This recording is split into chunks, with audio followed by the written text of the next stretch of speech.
And of course, yesterday we received sad news about Specialist Benjamin Sherman. Our entire city grieves for his family and all of his friends. Specialist Sherman is a native son of New Bedford. He's 21 years old, a gallant young man with the Army paratroopers. He died in Afghanistan. He leaves a wife who is expecting their first child. He has a dad over in Fairhaven, a mother in Plymouth. He was born in New Bedford and moved to Plymouth when he was a young boy.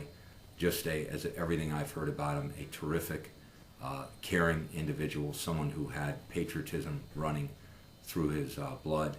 And I'm sure his family and friends are going to sorely miss him throughout their lives.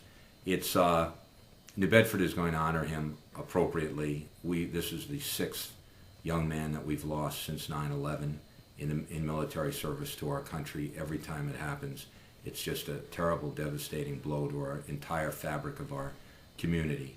And he will long be remembered, and someone that I would like to see our young people understand the type of sacrifices and the type of commitment that Benjamin Sherman had to his country and to his family.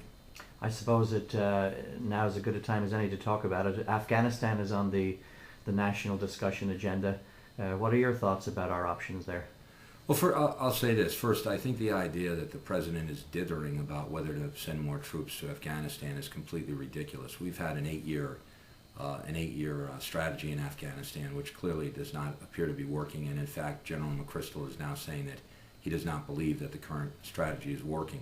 I also think that we have approximately close to 925 young men and women who have died in Afghanistan. We have spent hundreds and hundreds of billions of dollars in Afghanistan. I am not sure what the end game or result is, quite frankly. History, if we regard history as a real lesson, it seems to me that many other countries over centuries have tried to make changes in Afghanistan, to its government, to its society, to make it less violent, to make it more productive, to take away the idea that Afghanistan is based on a drug trade, and it just has not worked. Our national interest in Afghanistan is whether or not it will be a hotbed for terrorism. My feeling is that there are many strategies that we can employ without having our men and women on the streets of Afghanistan to make sure that it is never a hotbed of terrorism again. And I think that what the president should be doing is looking at a way to change the strategy, get our troops out of Afghanistan, set up a deterrent that Afghanistan and its powers, the Taliban, Al-Qaeda, whoever it might be, the Karzai government understands that the United States of America will protect its national interest to whatever degree it has to, in whatever form it has to take, without sending our young boys and girls and young men and women over to die in the streets of Afghanistan after we just helped them build a school or a bridge or whatever it might be, and then returning back to our base being destroyed by the IEDs or being shot in the back. I mean, my gut feeling on this is there are many ways that the United States can exercise its military power without having boots on the street in a place like Afghanistan.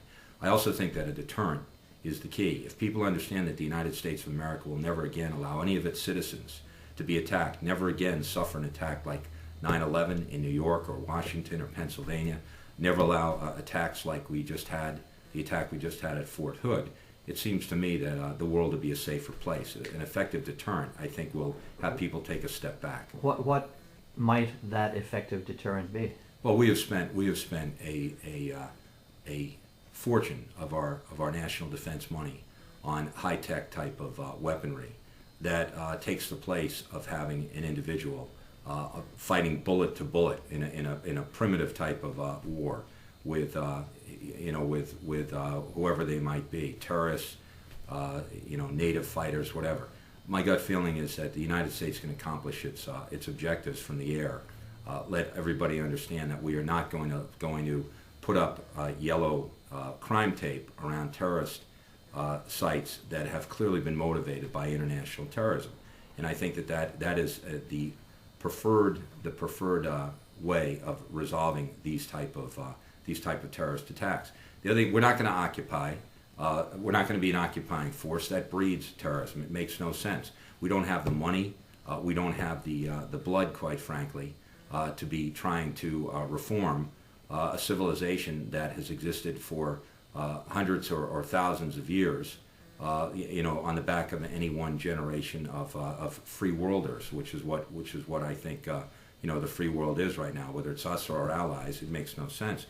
The way you change things in the world is to be strong, strong at home. The United States needs to concentrate on becoming, again, the number one economy in the world, the number one economy in the world, the number one educational power in the world, the number one technological innovator in the world.